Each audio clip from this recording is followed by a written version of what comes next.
Hey, the Forge Young Adults. Welcome to our first In the Gray Zone discussion series, a new series where we talk about issues and controversial topics in the church that affect youth and young adults. So I'm Pastor Genevieve, and each week we will have different guests come and join me to talk about different topics. So this week we have two guests. I'm going to start on my left.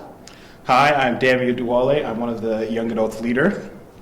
Hi, I'm Bridget Smalling, and I'm the Children's Director at RHBC. This week, our discussion topic is expectations placed on youth and young adults within the church. So if we're thinking about the church and the expectations that they put on people, especially youth and young adults, we have to think like there are certain expectations the church holds without actually realizing they're holding it. And sometimes these expectations will put judgment on people or push people away or attract people depending on what the expectation is. Can you think of any specific expectations that have been put on you by the church? I think one of the expectations that I see the church putting on young adults a lot, it could be seen as a positive or a negative, is kind of like relationships. So a lot of how the church views relationship is that you kind of have to be in a relationship with only Christians. I understand that like it makes sense, like you want to be in a relationship with people who are like-minded, that think the same as you and hold the same beliefs as you, but like sometimes the real world doesn't work that way. Your coworkers might not believe the same thing you do. The people you go out to meet every single day might not be the same thing as you, and sometimes your environment doesn't allow you to do that, and it kind of alienates you if you just say, I'm only going to be friends with Christians, or like I'm only going to build relationship with Christians. So it's just kind of that like the church thinking, all right, show me your friends and I'll tell you who you are. That's the Bible verse and everything. So kind of like, I don't want you all to be thinking about me like that. But at the same time, it's like in the world we live in, there are lots of different types of people, and we kind of have to accept and understand that not everyone believes the same way we do, and that's okay. And at the same time, we also have to learn that like being friends and being in the same environment as someone doesn't mean you emulate what they want or what they do. Yeah. And it goes back to like the whole call of Christ is like to go out into the world and to share what you have. And if your friend group is only like predominantly Christians, how are you sharing the gospel with anybody else? Because a Christian doesn't need the good news, they have it already. So how are you sharing the gospel if you're alienating yourself from Christians or you're creating that divide? And that's where sometimes like there's a disconnect between us and people who aren't in the church as well, because there's certain ways we behave or live, and I'm not saying that we shouldn't live certain ways, because obviously we have to live differently than the world, but there's certain things that we do that makes us really stand out and odd, and people don't necessarily become attracted to that or want to interact with you if you have a certain mindset or a certain way you act or a certain belief. Like they kind of dismiss you automatically because of that. Yeah, which is why it's so important that we're in the world, not of the world, because we want to be a part of that, so we're able to understand what people are going through. We're able to connect with them, build a relationship with them, bring them to church. That's like the whole reason, right? Yeah. So it's kind of weird. There is a weird misconception of that, and it's funny how sometimes I feel like when I bring friends to church, people look at me differently, and it's like, oh, so that's your friend. But it's like, hey, I'm trying to share the love of Christ with them too. I want them to come here instead of being somewhere else. So it's kind of funny how they kind of put that on you. know? Yeah, it's like almost you become who you're associated with, which again, it's like you become you become like your friends, but at the same time, your friends can become like you. Exactly. It's not just a one-way street. I think like people have this mindset, oh, you're hanging out with a non-Christian, you're going to become, you're going to backslide. It's not necessarily the case. Like if you're solid and secure in your faith and firm in your faith, that wouldn't be what would happen. And that's the key, like being firm in your faith. And I feel like you know that yourself. If you're turning one way, you're going too far the next. Yeah. Like you know where you stand with God, and if your faith is strong enough to be able to help your friends see Jesus and see the light of Christ. Yeah. Exactly. And then that ties into even the judgment topic, because it's like you're bringing somebody to church for the first time, and if somebody automatically has that preconceived notion of who that person is because they look a certain way, or that preconceived notion that, oh, this is who you are outside of church because that's your friend, then they're judging you, and that's contradictory to Scripture. That kind of brought up a point. during one of my online courses, I have one of the students there. They're actually a psychiatrist. So no, not the student, the TA. They're actually a psychiatrist. They're training to become a psychiatrist. And one of the things they talk about is that as a psychiatrist, you don't bring your judgment to your patients. Like, yes, you might think this person is doing bad things. Yes, you might think this person doesn't like, you might think what the person is doing and what they're still doing is bad. But you always have to realize your job here is not to judge them. Your job here is to help them get over that. So we always have to remember as Christian, like, our job is not to judge these people. Our job is not to like look at them and be like, oh, like they do this. It's like, well, you should stay away from church. You act a certain way. No, our job is like, we're not here to judge them. We're here to help them come to Christ. We always have to keep that in mind. Like, kindness. That's the first thing we show. Anytime we see someone, it's like, how can I be kind to this person? That's always the first thing we should always think of when you see someone. And by that, I don't mean like if you judge someone, I don't mean you're a bad person. You can't stop yourself from judging other people. Yeah. You can stop yourself from acting on those judgments. That's true. That's what we need to. Yeah, it's like a preconceived Exactly. prejudice. You have to kind of check your prejudice at the door before you interact with somebody. It's the only way I can think to say that. So yeah, judgment's such a big thing because we're not called to judge people. Yeah, we're called to love one another. We're called to love Christ to people. But then there's a point where we, as Christians, want to help others reach the love of Christ, others grow in their faith. And how do we do that in a loving way that's not judgmental, that's not, I don't know, coming at them wrong, right? That makes them want to turn away from their faith or turn away from coming to church. And it's helping them grow in their faith. And again, we talked about this before about how you have to have the relationship with the person before you can comment on their life or on their life decisions, on their You and I have this conversation we haven't. Can't just walk into your office one day, just like the next person in your cubicle, just look over. Do you want to come to Christ? Have you come good news? Is it on my Lord and Savior? No, but yeah, like you can't force somebody to believe what you believe. Exactly. And like the only way to introduce somebody to something or to like bring them to where you are is to have that relationship with them, and then to like, it's that level of trust, right? Like if they trust you, they are going to trust what you say. Yeah. They're going to trust what you believe in. They're going to slowly move toward it because if you've established that foundation, then it can't really crumble. Whereas if you walk up to a complete stranger, right? you know, Hand them a pamphlet. believe. It's terrible. The sinners shall perish. Believe before it's too late. It's like, no. But this is another thing too. It's like when that happens, like there's nothing wrong with, you know, sharing that with people. It's, you have to realize that's gonna be hit or miss. That's not necessarily gonna hit every time. But like with the relationship, 95% of the time it's gonna hit, even if they don't suddenly say, oh, you know what, I want to be a Christian. It's that seed is planted. It's like that small step. They're slowly building their trust in Christ and who He is, and they're learning who He is from your example, what you're saying, and it's helping like plant that foundation and to build that foundation. Yeah. So this kind of links to our topic about like we're supposed to be in the world but not of the world. So even when you're with that friend, you have to do certain actions that let them know like, oh, this person is a Christian and they act a certain way. So it's like during a conversation or when things are, you know, making jokes about stuff or something, you can actually tell them, oh, it's like, I don't find that funny, you're not supposed to do that. They'll be like, all right, we understand, like Dammy doesn't do this or something. Or like when they're going out or doing something, it's like, no, I can't do that. Oh, Dammy doesn't do this. And then they can see, the point is like you're trying to let them know you're a Christian without trying to make them feel bad about themselves somehow. Yeah, it's like the TikTok. How do you say you're a Christian without saying you're a Christian? Exactly. Like you don't want to be like, oh, I am holier than thou. It's like, oh, look at you guys all going out and doing stuff. I'm not sinning now. I'm with God. Like, no, we're all still people. We all sin. Like every single one of us has come short of the glory of God. It's as simple as it is. We're all human. We make mistakes. It's like, you know the saying, when I just thought of every sinner has a future and every saint has a past. Exactly. So it's like we all came from somewhere. We all had a starting point when we started our Christian faith and our Christian walk. And I think like sometimes because we've been Christians for so long, it is easy to forget that everybody has to start somewhere. Yeah. And you're not going to be perfect when you start. Mm-hmm. There's things that you have to learn gradually over time, and that's where like, again, it goes back to this whole topic. Like, there's expectations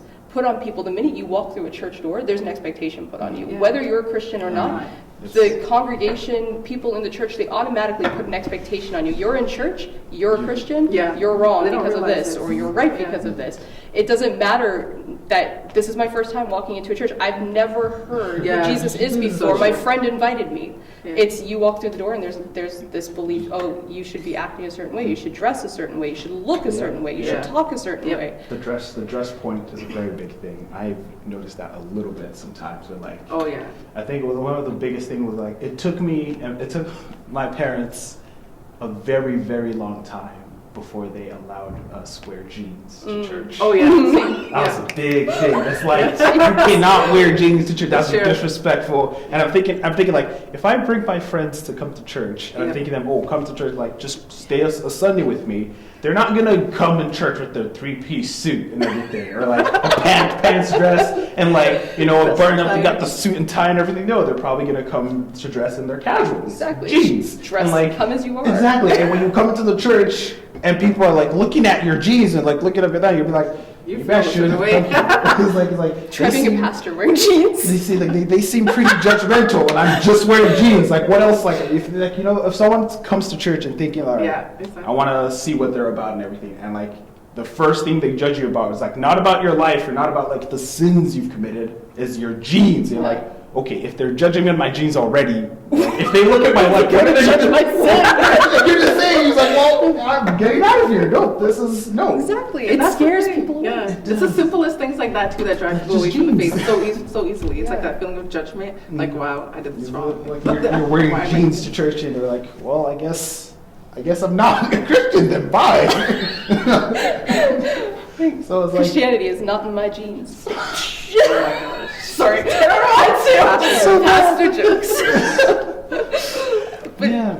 no, you're right. Like it's so tough because it's like if you're judging something as simple as what a person wears, how can you love anything else about them? Because if we're here preaching, love your neighbor, God is love, Jesus is love like Jesus, yet the minute you walk in jeans, you feel condemned. Yeah. You were never going to want to come back. No way. Like there's no way you would turn and walk out the other door. You came into the lobby. It's like, where's the nearest exit? I think another thing that my mom brought up in our prayers and everything is like, when we talk about the church, there's actually two aspects of the church. There are the spiritual aspects of the church, relationship with God and everything, and there's also the mundane or worldly aspect that the church technically is an institution. Like it is a place people go, and there is like business. We have accountants, we have pastors. There are jobs in the Yeah, church, yeah. and I expect that in job there's a certain workplace. There's a certain workplace expectations. Yeah. Yeah. And there's a certain way people dress and all that. That's good and all, but we also have to remember that like when you're being welcoming to someone, you don't place your already expectation of like 100 days in the workplace on the Sure, person that on just that came on the first day. Yeah. It doesn't work that way. Yeah. Especially a lot of people like we come dressed nice to church because we're saying, all right, we want to put our best foot forward, and this is a place of respect. So we want to dress to show like we respect what we're doing here. I was really thinking you were going to say dress to impress. No, that's something else. That's something. That's not. We're not dressing to impress. We're dressing because we respect God and we respect this building. We come together to pray to Him and worship. Yeah. That's good. But we also have to keep on reminding that a lot of these things that we do, like dressing to go to church, it's an upbringing thing. Exactly. Our parents Yeah. did all that. Yeah. And a new person to church would not think, oh, I have to dress up to go pray to this person that you're telling me is supposed to be a father figure. That's good. That's Exactly. Good. Yeah. So it's Yeah. like when people first come in, you have to like ease them into it. And when they get into church, don't judge them afterwards for it. Yeah. Always remember, it's a personal choice to dress up to church. That's what it is, a personal It choice. is a personal Yeah. choice. There's no unwritten rules. Like you walk in and it's like, all right, you have to. You're all men wear pants. Your pants should be this length. Yeah. If you're Yeah. wearing a suit, it has to be a three-piece. Like You if you're wearing can't. a Yeah. Exactly. No, You it's can't like- say you're dressed this way. It's more respectful. Exactly. Especially, again, I talked about bringing this up, the spiritual and the mundane side of the church. For the pastors and people representing the church, sure, maybe you can put a dress code for them. But we Yeah. always have to remember that, like, everyone else in the congregation is people in the congregation. Mm-hmm.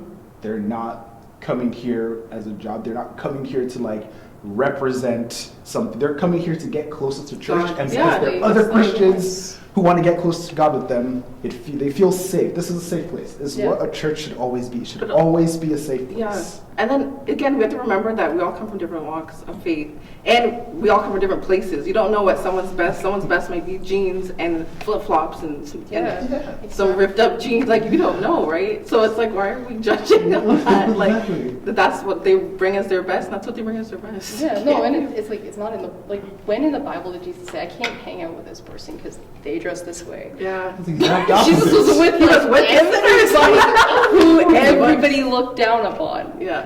And that's like, is that not what we're supposed to do? Because it's like, if we are who Christ tells us to be, if we are truly reflecting Christ, if we're walking in the path that God has called us to, should we not be welcoming everybody and loving everybody the same? Like, it shouldn't matter if I come in and I'm dressed in my best, or if I come in and I'm in ripped jeans and like a t-shirt that's torn up. Like, those things shouldn't matter, because God doesn't look at that. Like, it goes back to 1 Samuel 16:7. Man looks at the outward appearance, but the Lord looks at the heart. Yeah. And we have a habit of what we see is what we think is concrete. Yes. And not like, we don't realize like, this is, it's different. I think another thing too is we as Christians have to realize loving someone and being kind to someone, all right, is not acknowledging and like going along with their life choices. Yeah. Like, you can love someone and you can be like, I don't agree with your life choices, but I still love you. Thank Yeah. you. Thank you. We always have to like, me and my parents, we watch Criminal Minds a lot. Like, when we were younger, so much. Exactly. So anytime stuff like that happens, and like I remember one of the Criminal Minds episodes, one of the detectives was going through a drug problem and everything like that. And everyone in the department was like, we don't agree with your life choices, but we love you enough to help you get through that. Yeah. And that's what we should be as Christians. Yeah. We should, like, loving someone does not mean accepting their sin. Exactly. Yeah. Loving someone does not mean you agree with every single life choices. That's not what we should do as Christians, all right? Loving someone and being kind to someone doesn't mean we're like, all right, we're fine with this, we're okay as a church. No. We're supposed to love people regardless of their circumstances. Yeah, exactly. Yeah, and like, like the balance has to be like, you love somebody, like, just saying like you love the person through it.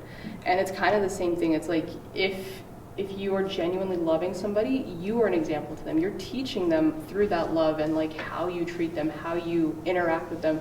If, like, I'm sorry, if somebody says to me, you shouldn't wear that to church, it automatically creates a disconnect. If I walk in somewhere and somebody makes me feel uncomfortable, and then later they're like, I love you so much. Yeah.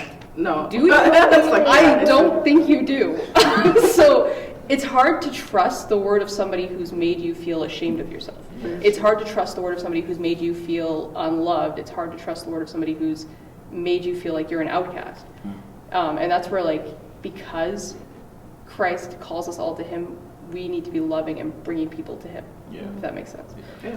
I don't know what verse is, but in everything we do, love, right? Mm-hmm. Yeah. Like, everything has to be surrounded about loving that person, building a relationship with that person before we could even talk about their life decisions or whatever they're going through at the moment.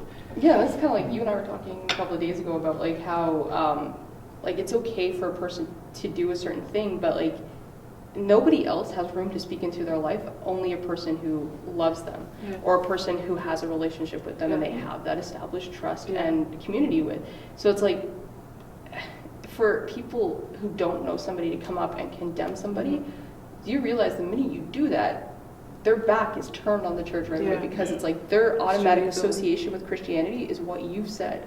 It's what you've done, how you've treated them, because that may be, like, if somebody comes in for the first time, a new person walks in, and they are dressed a certain way, like they're dressed promiscuously, and they walk in, and a person looks at that and thinks, this person should not be here, they are in the wrong place, and how dare they walk into a church dressed like that, because that does not glorify God, and they go up to them and say something like, I think you need to cover up, or I think you should go home and change and come back. If you're the only person, think it through. If somebody walked in for the first time, you're the first Christian, they're going to They're done. Sad. That's their view of Christianity. Yeah. Like they feel ashamed, and That stays with you, you know. yeah, that hurts. Like God doesn't want us to be hurt. God doesn't want us to be like ashamed of who we are, or like how we dress or what we do. And like I'm not saying that we come to church dressed like that, because no, but you can't look at somebody and think, you know, you don't belong here. Yeah. Mhm. Yeah. Yeah. That's the difference, like with Christians, like our youth and young adult group, your youth and young adult group here, like we are being accountable for each other, right? The whole point is community, building each other up, and that's where we can say those things, because we're building relationships with each other. Exactly. We're gaining trust with each other, so we have that opportunity to speak in each other's lives Yeah. and speak truth if we see something that needs to be said. Like it's all in love, and we know that because we have that trust, we have that relationship, and that's the point. foundation. Yeah. 100%. Yeah. Ugh. Everything has to be done in love. Another thing I think we should talk about too is that not only just expectations the church has for young adults and youth, but also the expectation that the church has for itself too. Like a lot of big ideas and topics like pro-life, stuff like that. A lot of the big ideas that surround how the world is moving forward and how the church is moving forward. Is the church moving forward? So that's the thing. That's the thing I think like we need to talk. Like I'm obviously 100% not going to come up with the correct solution or answer to Yes. this. I'm just saying that like this is the problem, or this is a topic we need to highlight and look at and properly examine. That like the same thing with everything. People move forward. Systems, beliefs, ideas, government, they change. And the church has to change with it, but again, we always have to put a line. We have to Draw a line change in the exactly. Becoming super pastor. So we have to move forward with the world, but not be of the world. That's something we always need to do. And I think like some of like the older or more hardcore Christians think like we can't be with the world, and like sometimes I know like the youth and the young adults, we might be moving too forward. Yeah. So we need to find a balance with like going along with the laws and changes the government and the world has, but also staying true to our Christianity. Yeah. Yes. And again, it relates back to like everything we do must stem from love. Like, Yeah. we don't say no to people or no to an idea because we don't like that idea. No. We have to say, you know what?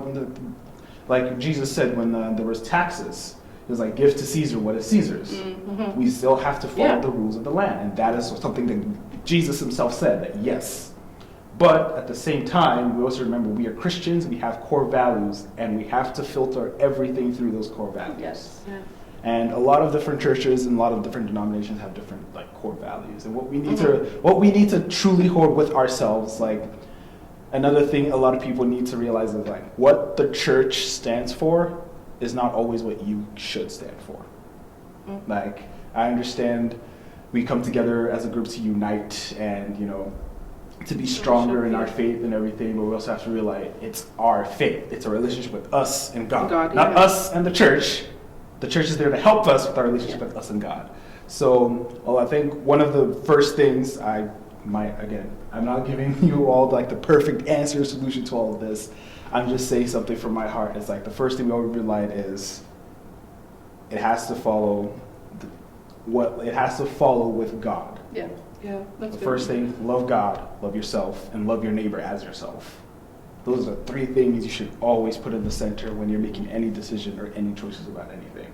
Like, if you want to take a job or if there's a law or something, it's like, all right, would this law stop me from loving God? No. Okay. Would this law stop me from loving myself? No. Would this law stop me from loving other people? No. Would this law stop me from spreading God's love to other people? No. Would this law hinder me or my community anywhere? No. Then what are you against it for? I think though you have to weigh it too with, does it contradict what the Word of God says? Because that's a key thing in it. Because like, like it's good to have those Core boundaries, but like we always have to weigh it against the Word of God. And if it's contradictory to the Word of God, but you think it lines up with all those other areas, then deeper meaning. so it's like yeah, the whole time you're talking, I'm just thinking like there's the verse in Romans 12:2, do not conform to the pattern of this world, but be transformed by the renewal of your mind. And that's why I'm saying like you have to always weigh whatever decisions you're making against what the Word of God says, rather than like, well, this Christian does it, so it's fine. Or Yeah, this for person sure. does it, so it's fine. And I think sometimes youth and young adults particularly fall into that. We like, especially with social media and stuff, like we see what other young adults are doing or other youth are doing. And we're like, well, you know what? These people do it, so I'm a Christian too. It should be fine. And like, you can't live that way. You have to like weigh everything, like with the three things you said, like loving the world, loving God, loving yourself, but also, is this contradictory or in line with what God's word tells me? And does it align with what I know to be true?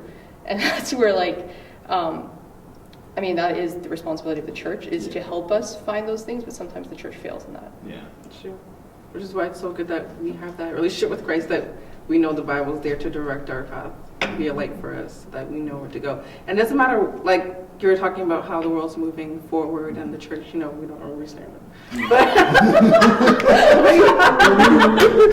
but yeah, but I like what you said before about no matter what, no matter how the world's moving, or if we're forward, if we're back, whatever, we're doing everything in love. And again, we don't have to accept things. We don't have to agree with what people do, but are we moving with them in love? Are we meeting them where they are in love?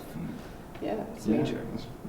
And like, yeah, I think like it is important for the church to move forward though, because, you know, generally speaking, most churches are 10 to 20 years behind where we are in the world. Like trends are behind.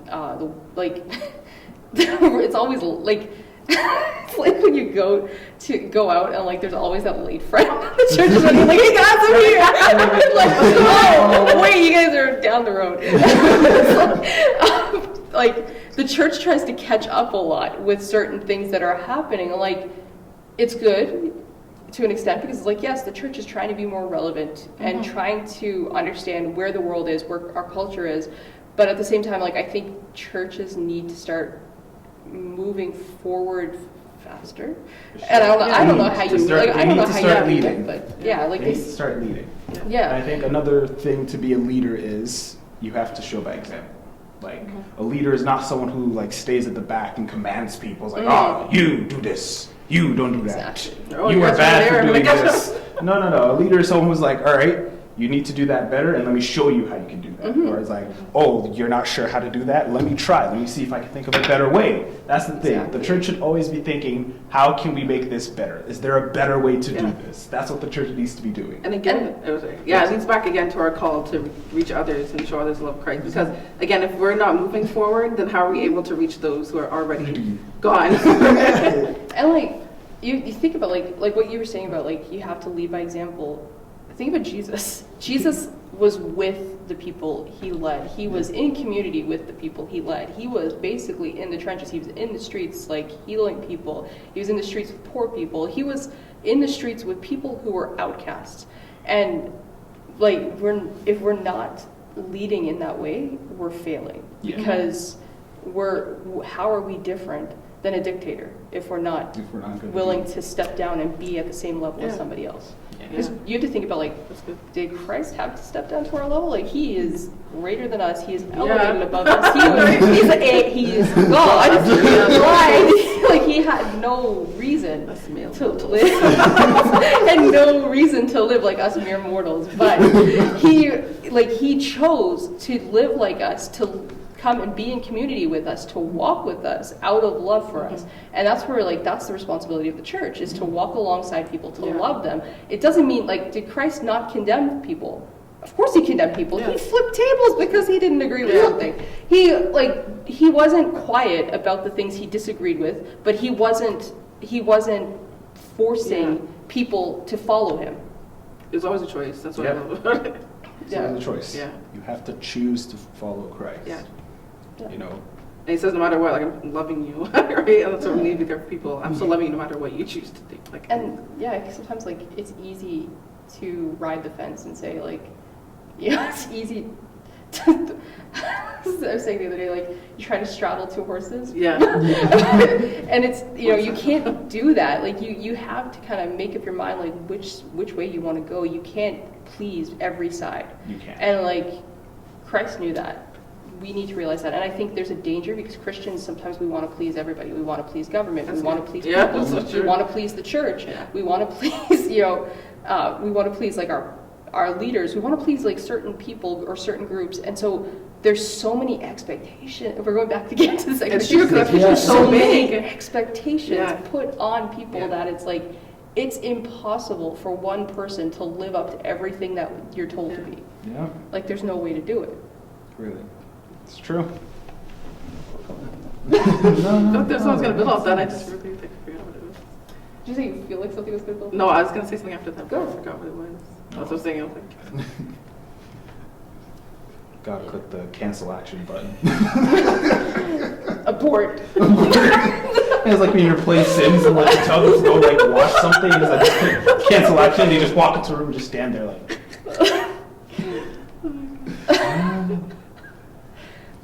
okay, that's what the So it's the danger of wanting to please people and not wanting to speak God's truth, and that's where it gets hard because we so badly want to please people. I do this all the time too. It's like so badly want to please people that you hinder yourself from sharing the truth of Jesus, and then that ruins that for them because they're not hearing that from someone.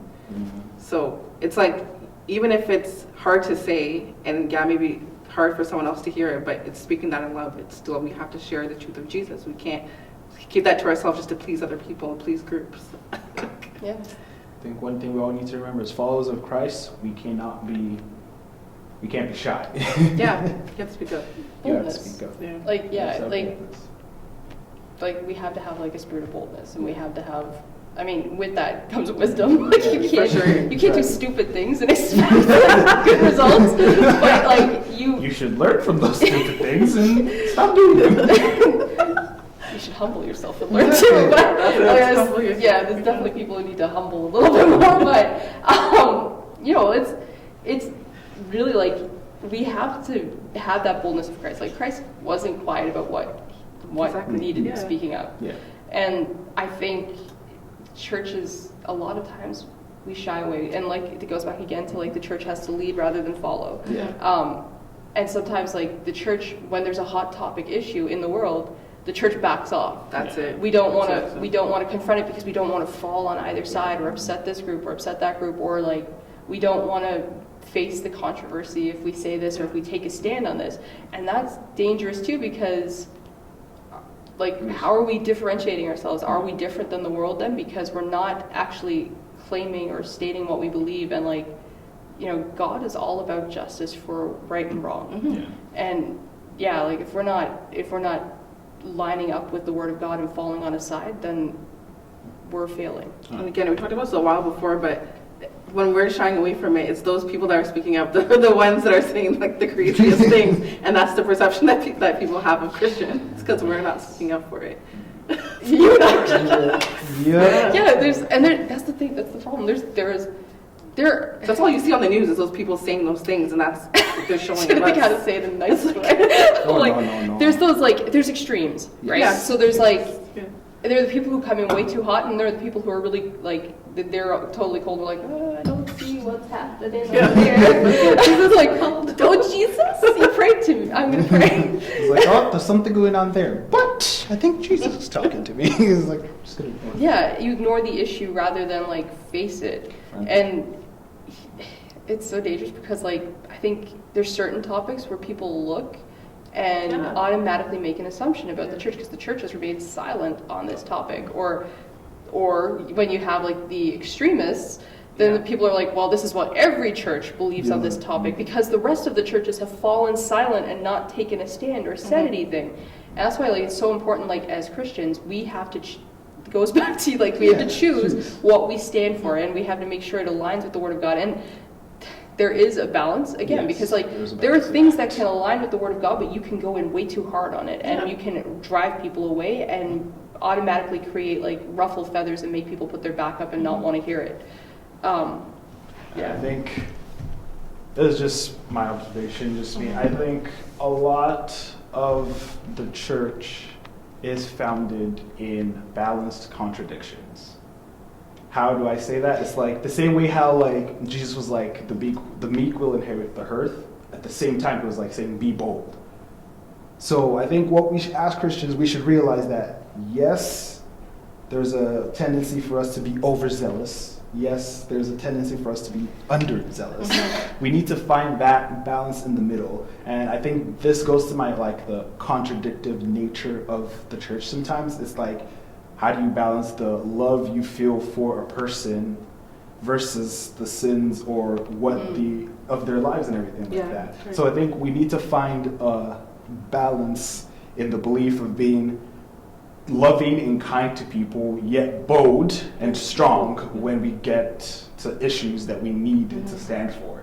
So I think that's a lot of Christians need to, we shouldn't lean towards to one side, because I think a lot of Christians, current Christians right now, are either afraid because like of the bad reputation the church had in the past until this point, so they're thinking, all right, we did this in the past and I kind of don't want to ruffle any more feathers right now, so I'm just going to stay quiet. Play conservative. Exactly. So it's like, one, we shouldn't be overzealous. The past in the past, we like, again, a lot of people are thinking like, I need to be silent to make up for the past mistakes. You don't make up for past mistakes by being silent.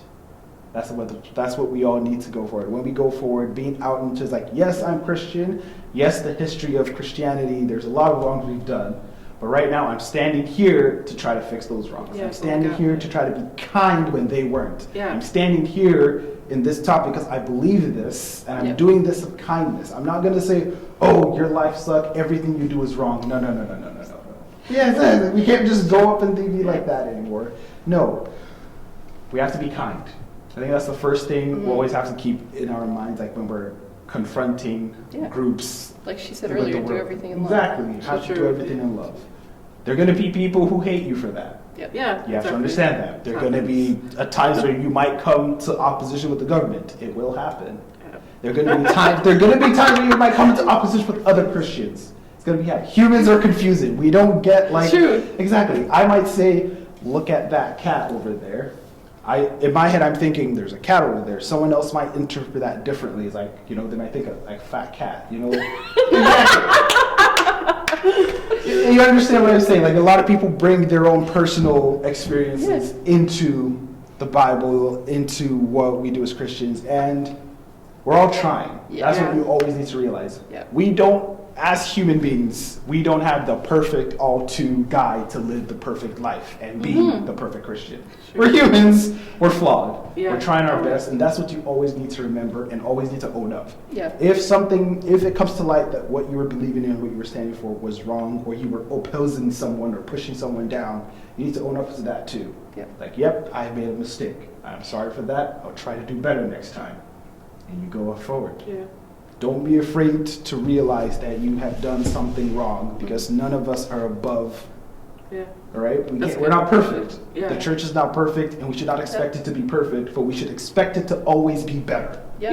We don't aim for perfection, we aim for better. And humility is key in that, right? Like it's being willing to humble yourself and say, you know what, I'm wrong. I can learn. And I think a lot of times there's a danger because churches don't want to learn. The church thinks I am right, you are wrong, and stick with that. Like they confront sins with that attitude, right? Like with the attitude that the church is right, you're wrong, and yes, the church understands what sin is. Yes, the church understands what sin is. The church should be confronting sin, but it's how you confront it. How are you bringing things up? How are you loving people? Like if you're not doing it in the right way, there's no traction. No. Like we're not here to smite some people down in the holy fire. That's not what we're here to do. All right? That happened in the past and we were wrong. We're not doing that anymore. We learned. We've done all the smiting and Dale's votes and no. That's the past. We need to love. That's what we need to do now. We need to love, we need to be kind, we need to be understanding.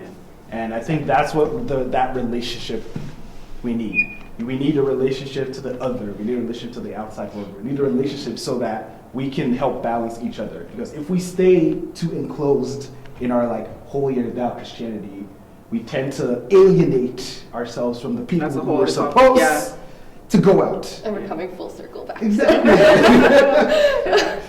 No, it's true. It's It's true. like, It becomes like a huge clique, it just, and that how people are just not even getting a chance to come in because it's like, okay, this is already formed out. and the sad thing is, like, I think a lot of people in the church don't realize, like, you used the word clique, Yeah. and people don't realize it's a clique. It is. And, you don't realize it's You know, happening. That's the worst part. They don't realize it. So how are we even supposed to deal and that's with one it? of the things, like, you and I have talked about this so much. It's one of the things, like, I constantly, like, I think I talked about it with even the young adult leaders. Yep. This is one of the things I'm constantly, like, trying to figure out how can we battle, Yeah. even within young adults. Yeah. They are. Like, how can we battle this within the young adult group? Because it's so easy just to say, I know these people, I Yeah. know Yeah. these I grew up people. with this person. Yeah, and it's so easy just to flock to what you know rather than to be accepting and welcome people. And, you know, it's hard, and it's hard to see it when you're on the inside and you're a Yeah. person in like that situation where, because in your head you're like, somebody else will do it, or I'm comfortable, and it becomes almost a bystander effect where you expect somebody else to do it, and rather than taking on the work yourself and doing it yourself. And yeah, like I always think back in my young adult days, like I'm like 50. Back I don't know why I said back in my young adult days. Like, I remember back then.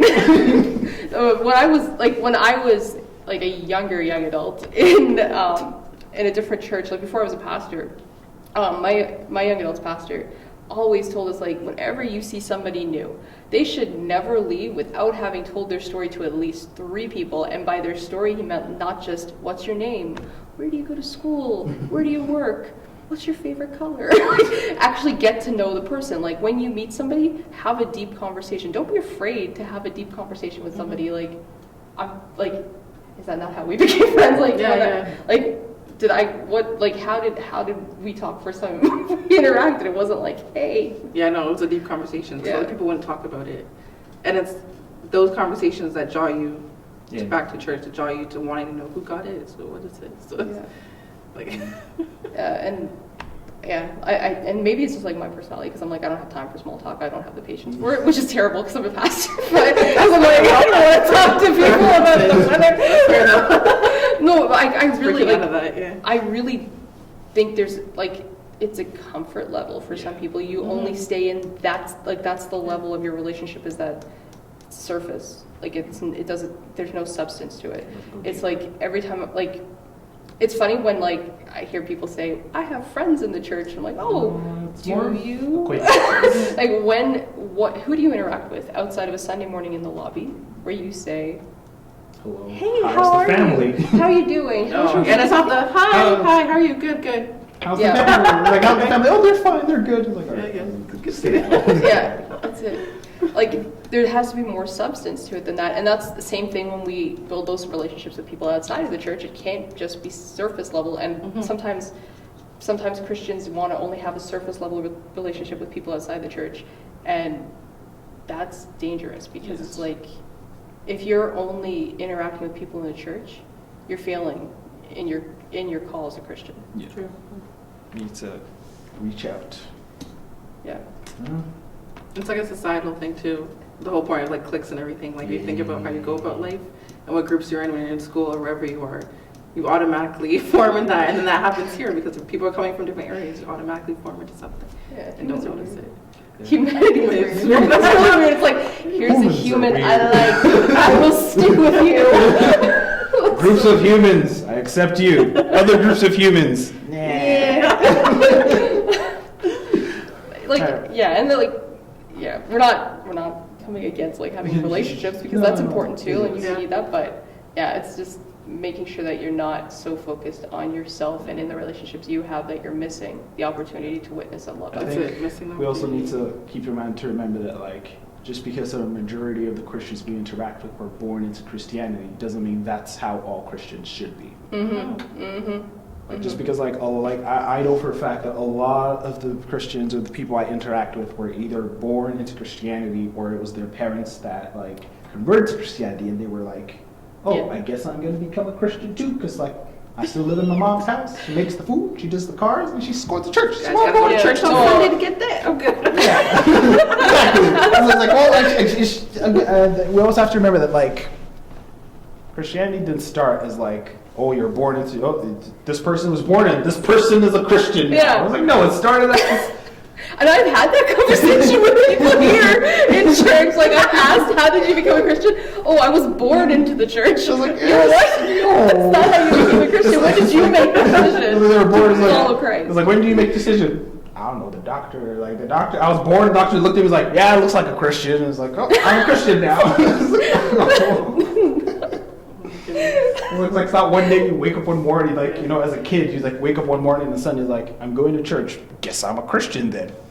You know what's funny? Look, kids get it better sometimes than adults too, because like I remember when I was a kid, like after I decided to follow Christ, like I remember every week I was afraid I lost it. I was like, Daddy, pray with me. Like, when I accept Jesus again. That's like I did. Just like you wait to know and every week you're at church, you hear about the devil. You're like, save me, somebody pray with me. It's like, but adults lose that, and sometimes like you think I don't need to accept Christ because I was born into the church. I was raised this way. It's like I it doesn't work like that. Like the Bible's pretty clear. Like anybody who accepts and follows Christ, like it's not like anybody who was born into the Christian religion is automatically saved. Like, yeah, you get, you know, It's a personal your decision. birth certificate is like to heaven stamp. Yeah, it's a personal decision, and that's why, like the church, we always say it's a personal decision to follow Christ. And it's if you've made the decision to follow Christ, it's not something you can be born into. You have to make the decision. Ooh, expectation that just came out of that from young adults and youth is that because we are young adults, we grew up in the church. There's just expectation that like they're a Christian, they know everything already, and they just expect us to do like that automatically. I'm just thinking like. Yeah. That pushes a lot of people out. Yeah. Yes, it does. Like, I think one thing everyone needs to understand is that as a young adult and as a youth, when you're growing up, you're trying to find out who you are. Yeah. You're trying to find out There's where a you lot fit going in. on. You're trying to find exactly, and there are a lot of people your age group on the Yeah. outside also going through that, and you're like, I'm kind of lost. I don't know what's going Yeah, on. you And get you get to pulled the in church, the and they're like. They don't help you. They're just like, you're a Christian. know this. You were Yeah, born in it's like this. this way. You went to Sunday school. You should know all this. Yes, It's like, exactly. I'm kind of confused. Like, Yeah, and what's going on? Like, reading John, like memorizing the verses did not prepare me for life. yes, That's thank you. really good point. Like reading the Ten Commandments and watching Joseph's stories on like Veggie Tales So did true. not prepare me for It's life. true, Yes. though. It's It really did it, and like they're like, and then you come to the church with these questions and doubts, and like, oh, you're backsliding. Like, no, I'm not backsliding. I'm trying to find out where I fit here. Exactly. Yeah. I was trying And to I'm asking questions understand. because I want to know, like, is this where I'm going to build my core personality on? Is this what is at the center of myself? That's why we want to ask questions and go around, and they're like, you should already know this. You went to Sunday Yeah. school. Yeah. I'm sorry. I don't think the like ABCs the adults learned in like kindergarten and Sunday school is building up their personalities right now. It's not. Yeah. Like the things I learned No, in it- Sunday school and stuff, yes, I know them. I know the Ten Commandments and all this stuff. That's not going to help me shape who I am. No, it I gives need you to a have that foundation, but it relationship. doesn't. That's it, it gives you a Yeah, it foundation. gives you a foundation, but it doesn't build. Like you have to test for yourself, and like, oh my gosh, what is the verse? There's a verse that says like, you can test and approve what is the perfect and pleasing will of God, and like that's what it is. It's like when you start, like when you're younger, like you build those foundations, and then as you get older, you have to have the room to question and grow and allow yourself that space to develop who you are and what you Yeah, believe and why you believe it, because you can't tell somebody believe this because why? Well, I said believe it. That just makes sense. Okay. I know, especially I think like a lot of the church sometimes it's like when we're going up from like young children and growing up in the church, everything they've been telling us, we've been accepting it, and then it just one day, and there maybe how they view it is one day we're teenagers or we're young adults, and we just come to me like, why should I believe in God? It's like, weren't you believing in God before? Are you backsliding? How dare you say this? It's like, I'm not gonna say you're wrong about that, but like, I was 5. I believed in the tooth fairy too. So it's like, Yeah. right now I'm trying to say I believed in a lot of things at 5 years old. Yeah. I'm sorry. And right now I'm trying to say, all right, I'm reevaluating my life. Is the tooth fairy real? Probably not. I saw Dad putting money underneath my pillowcase. Is Santa Claus real? Oh, he did this. It's like, that's why we asked a lot of questions growing up to build who we are. And now that as young adults and youth, we're asking more questions to build who we are and how we relate to the world. And it's very alienating to one day go to church and be like, guys, why should I believe in church? And then the church looks at you and be like, how dare you backslide? You know what? That's good because that's honest. Like that happens. And And I you're think like, everyone has their own I walk guess again. I'm not a, and then sometimes it comes to religion like, well, I guess I'm not a Christian then, and they leave because they came here asking like, why do you think I should still continue living like this? Especially as young adults and Christians, you see all your friends going out, having fun, like, why is that? All right, why are you telling me that's not as good as this? I need to know. And then they look at you and be like, why are you backsliding? You already understand? It's like, no, this is not me questioning your authority or something. I need an answer. Help me. Like, why is being a Christian better than what is out there? Yeah.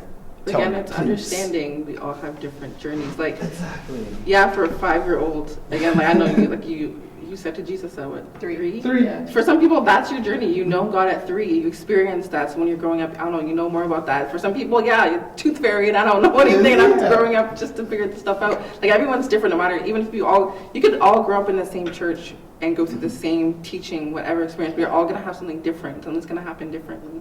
So it's understanding that, like, no, we can't have these same expectations and just know everything. Like, we're all gonna question something at some point. And have a Exactly. You different can't have this experience. expectation that everyone who grows up in the church is automatically 100% with the church. Yeah. Like Yeah. that's when you get this kind of like segregation and separation of the church. When you believe that like just because I see you every Sunday morning and we both say hello and hi, that we both live up to the same expectations we Yeah. put everywhere. It's like no. Doesn't work. That's why we need that closer relationship, so you can actually go to the person and be like, hi, I need help, I have questions. And the person would be, since they have a relationship, they know that, all right, I need to help this person. This person actually has questions, and as their friend, and as me being in a relationship with them, I want to help that. Yes. Not surface Not level discouraging when it. you're in church one day and some person comes like, why should I be a Christian? It's like, I don't know, if you don't want to be a Christian, get out of here. It's like, That's why I always No. feel bad when there's like kids or junior high kids who want to know more about God and don't know the answers. Like I've been there, I know. Yeah, they Like don't know. don't feel sad, you don't know. Like ask these are the time to ask questions to understand it, so we can help you, show you where to go in the Bible to find these Exactly. And answers. also And this this- is why we do this. and also, it also talks about your point of like humble. Yeah. You have to be humble. Like if a child comes up to me last, like, why should I be a Christian? If a child comes up and like, why is God good when bad things happen? Yeah. You should not just be like, oh, you should just listen to God because He created all of us. Don't question me. It's like, go back and sit down with the rest. I'm teaching class. Like, no. You have to be humble. Who did this to I you? know, it's like, yeah, you have to go down to their level and be like, let me teach you, like, let me explain. You have to go down to their level. It You is have to be true. humble Yes. and It's explain like- it to them. Because they're not asking you to be like, haha, this person doesn't know what God wants. No, they're asking because I have a question and you're the Yeah. adult, you're the only one. That, Yes. like, That's you what seem I'm like you know stuff. I need answers. Help. Yeah, and like honestly, I think from like personally, I feel like that's why it was easier for like you said, like I became a Christian when I was 3, but I think that's why it was easier for me to follow my faith because my dad was always very open and honest. Like if I had some kind of question, he always tried his best to listen and explain it and like teach me so that I understood the foundation of why I believe what I believe or like why the church believes this way, and that helped me establish like my core beliefs. And like my dad was never like, you're a child, we can't talk about this topic. He was always very open and honest about like everything. Like anything you wanted to talk about, he was very like, okay, let's talk about it. And yeah, like I feel like that like formulated and shaped the way like my worldview and the way like I think and the way I interact with God, the way hopefully the way I interact with others. And yeah, like I think that's so important. And I feel like sometimes churches we fail in that. Like we have a right, wrong, no, let's discuss this. Whereas sometimes that's how people learn. Everybody learns in different ways. And like sometimes that's what you need is like that freedom to question things and have the space to ask those questions and like have the platform to just say like, well, why is this way? How can I move forward in this? How come the church does this way, but this does this way? Like, if you allow those questions rather than saying, no, this is right because the church says it's right, this is wrong because the world does it, that doesn't answer anything, that doesn't solve any issue, that doesn't help people grow or build their foundation. I think that's also another reason that this could help the church be leaders, because if we always have people questioning and bringing up our core beliefs, we can see and look deeper into ourselves to find ways to move forward. Because I think like a link that I could put up is like the reason why we have all this technology and innovation is because people question stuff. You know, it's like, why is things falling down? Why is the sky blue? It was like, you know, questions like, why can't I have a radio? Like, why can't I have a radio that I can move around me everywhere instead of this big hunking thing here? It's like, and then the computer's like, why can't I just do this? Like, can I just hold this around wherever I go? And they made phones. It's the same thing. We need those questions to grow as a community too. And if we just keep on saying, all right, these are the 3 things we believe, anyone that says they don't believe in these 3 things, get out. You're not a Christian. We don't question that. It's like, nah, we always have to test and question and see like, all right, is what I'm believing, is this true? Does this go along with the Word of God? Does this go along with my relationship? Yes, okay, good. Someone asks you a question, it's like, I didn't think of it that way. You know, I think don't be afraid to admit you don't know all the answers. Yeah. Because we don't. Yeah, we don't. Right? Again, the thing is like, we're not aiming for perfection, we're aiming for better. You mean you don't know all the answers? I feel, because like, they always, churches like to have this feeling of kind of superiority. I don't think they do it on purpose. It's like, we know all the answers. We've been through life. I think it's a subconscious thing because everybody's like, we know the one true way to heaven. We've and it's been almost through like life. it's almost We've done all like that's this. your mindset, and it becomes your mindset in the world too. It's like everybody else is wrong because God is right and I'm wrong. I'm right. Right, exactly. We go through this mindset. It's like we can't. It's like we cannot be. I think we're always kind of like we cannot be wrong because if we're wrong, that means God is wrong. It's like no. God is God. You're a human. You get things wrong. Don't be like that. And you know, we're fallible. Like, we aren't the same as God. Like, God I think we need is to perfection. I think Where we need to understand that. we can't understand. We can't fathom who God is. We can't understand who He is. Perfect. Like, God is perfection, and we are like mere mortals. Cute. And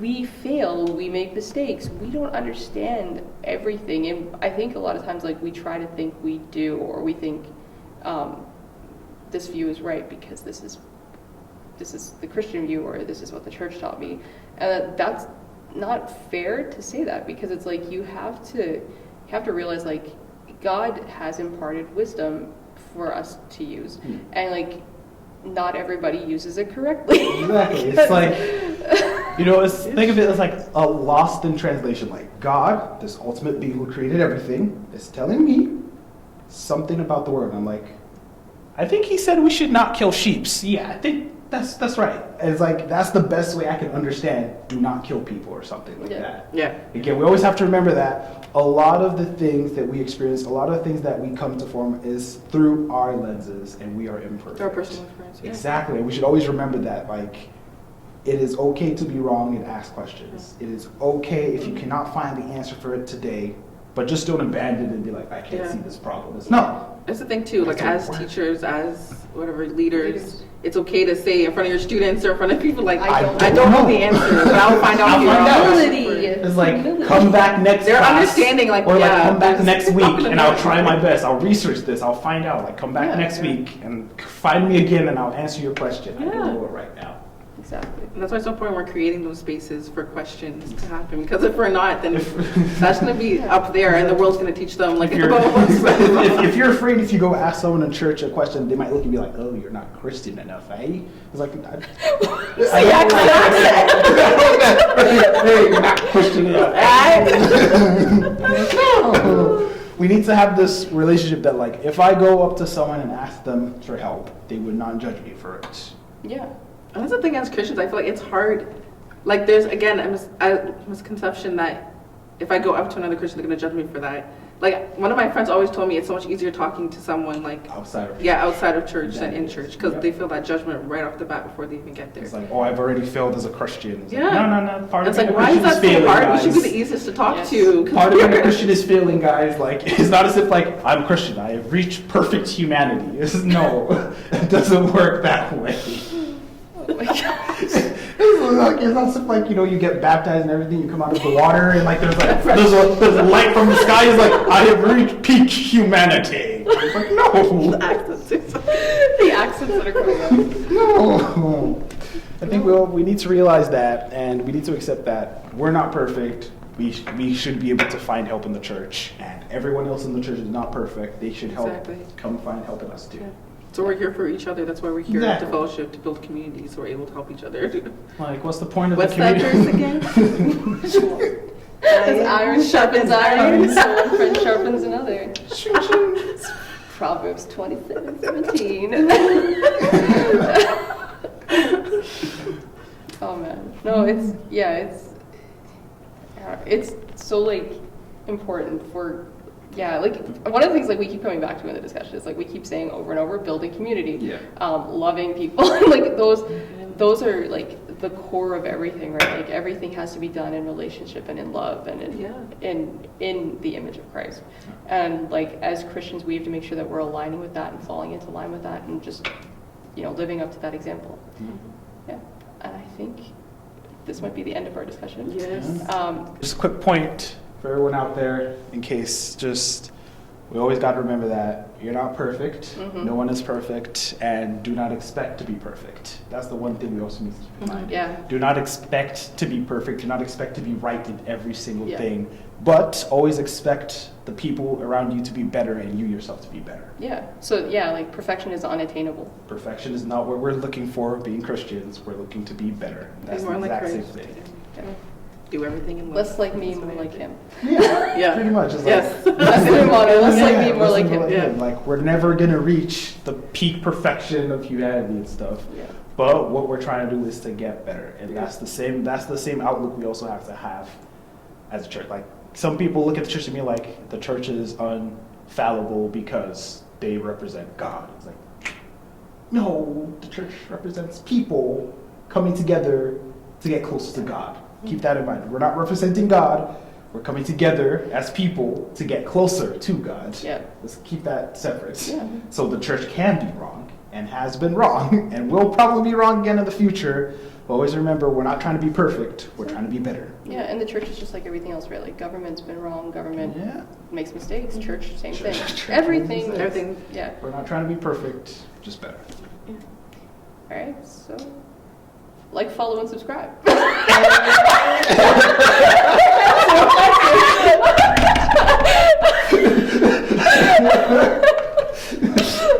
And ring that notification bell. I had no extra. See that notification bell? Just ring it. You see right over here? Just I had no extra. That was it. All right. Thanks.